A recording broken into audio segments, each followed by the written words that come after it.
اللهم بارك على محمد وعلى آل محمد كما باركت على إبراهيم وعلى آل إبراهيم إنك حميد مجيد. باب تاکید تحریم مال الیتیم. د یتیم مال په ناجایز خوړل سخت حرام دي. دا اوس کوم باب شروع شو؟ د یتیم مال په ناجایز خوړل سخت حرام دي. د یتیم د مال په ناحقه خوړلو باره کې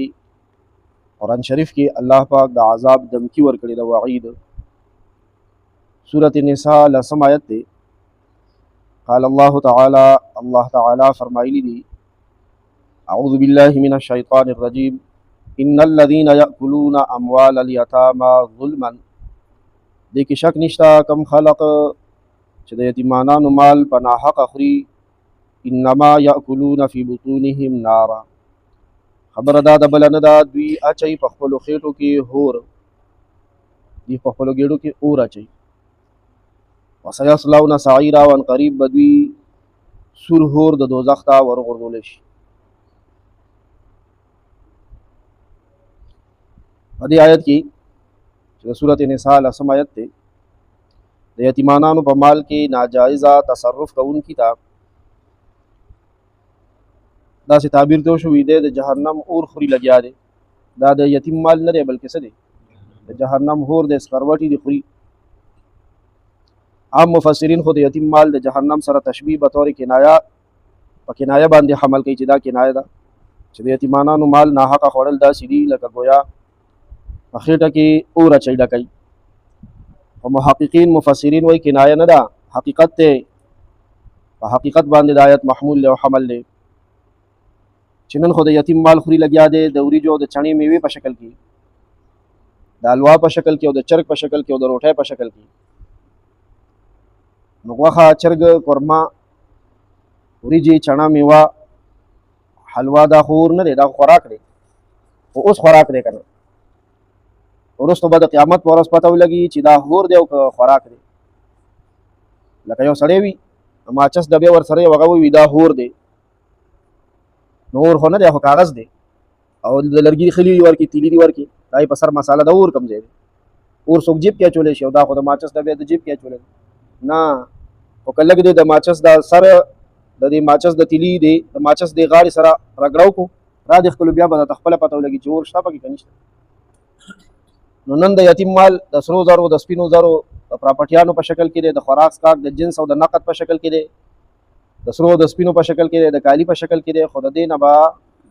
چې څنګه دا جهان بدل شي، د دې جهان نه هغه جهان چې دی نه به د جهنم سور ورجوړ شي. یو حدیث کې نبی پاک صلی الله علیه وسلم فرمایلی دی، دغه حدیث نه بیا د دې آیت نور هم تایید کیږي. وایي چې کوم سړي په ناحقه د یتیم مال خوړلی، قیامت په ورځ به د حشر د قبر نه به داسې حال کې راپاسي چې د ده په خېټه کې به دننه د هور لمبې بلې وي، او د اور دا لمبې به په خوله باندې، په سپېږمو، په غوږونو او په سترګو باندې به راوځي، دا دومره به تیز وي. موږ او تاسو سوچ وکړو دنیا کې د سړي لږ په دې معده کې تیزابیت سیوا شي نو څومره پریشانۍ بیا په ډاکټرانو ګرځي. او که دې کې د رښتیا اور پروت یو بلیږي بیا به څنګه حالي. او که بیا هور هم د جهنم وي، د آخرت هوري چې هغه د دې دنیا د هور نه اویا چنده زیات دی، دا د برداشت نه بار دی. دې وجې نه د یتیم د مال نه ځان ساتل پکار دي. صحابه کرامو نبی علیہ الصلوۃ والسلام نه تاسو کو چې د قیامت په ورځ الکم خلقو په خېټو کې چور بلیږي دا به کم خلقي، دا به څوک؟ نو نبی علیہ السلام ورته فرمایل چې ولې تاسو قرآن شریف نه دی ویلی الذين ياكلون اموال اليتامى ظلما؟ د سورۃ النساء دا آیت ورته تلاوت کو چې دا کم نن موږ او تاسو ویلو. د یتیم د مال په ناحقه د خوړلو خو ډېر صورتونه دي. یو صورت زمونږ او تاسو په کلي وطن او په علاقه کې دا دی، اول درنه یو تپوس کوم خو په ویښه جواب راکړئ. یو سړی چې وفات شي د هغه مال زر تقسیمېږي که کلونه کلونه پروت وي؟ میراث زر نه تقسیمېږي. الان کې د میراث مسله دا ده چې جنازه دې پرته وي او د دې څیزونو تقسیم او کیسې معلومه کړه، او چې جنازې نه فارغه شي بیا راشه او فوري طور باندې که ځمکه یو که پراپرټي وي نو کچګر راول او بیا لکه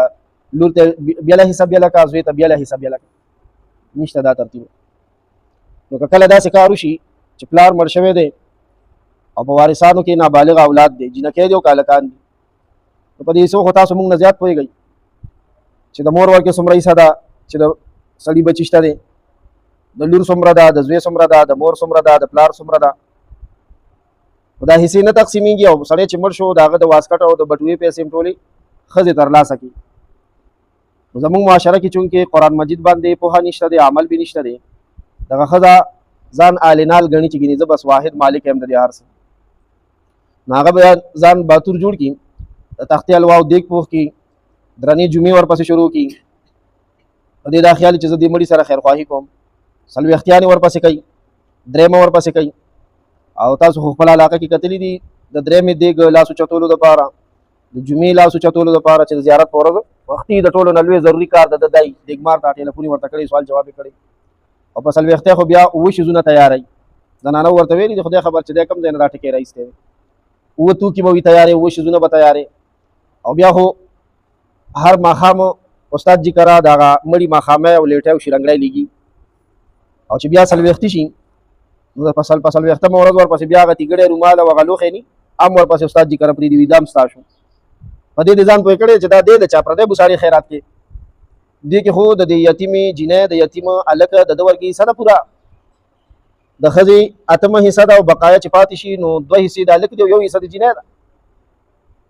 ناسې به دلته به د مور ځان نه منیټره جوړه کړي دا رواجي رسمي بدعتي خیراتونه به کوي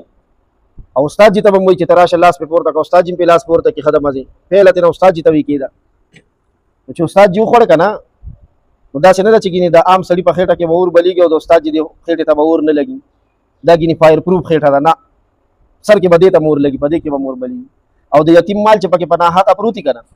نو زمونږ خو خپل مونځ دی که نه څلوېښت ورځې نه قبلېږي د استاد جي څلوېښت ورځې نه قبلېږي نو چې څومره ورپسې صف ولاړ دی د دې هم څلوېښت ورځې مونځ نه قبلېږي ډېر پرهیز پکار دی زما په خیر اوس به راته اندازه شوي وي چې کله مړی شوی دی او د هغه مړي په وارثانو کې یتیمانان دي ورپسې د یتیمانانو د مال نه خیرات شوی دی نو که نور نه منې کېږئ کم از کم د استاد جي نه خو به منع شئ چې دی دواله نه راولئ خبرې ځکه چې ورپسې مونځونه کوو مونږ خاص هم بیا دغسې حال دی هر سره انغاړو خورو وچو لمدو ته نه ګورو ورچو کم از کم چې دی خو پرهیز کې وساتو الله دې زموږ په حال رحم وکړي د ځان نه مې درته مسله راونیوه ګورئ پهله مې ځان یاد کړو چې په دې خوراک کې ټول ورګډ یو احتیاط پکار دی الله دې زموږ په حال رحم وکړي یا ارحم الراحمین صلی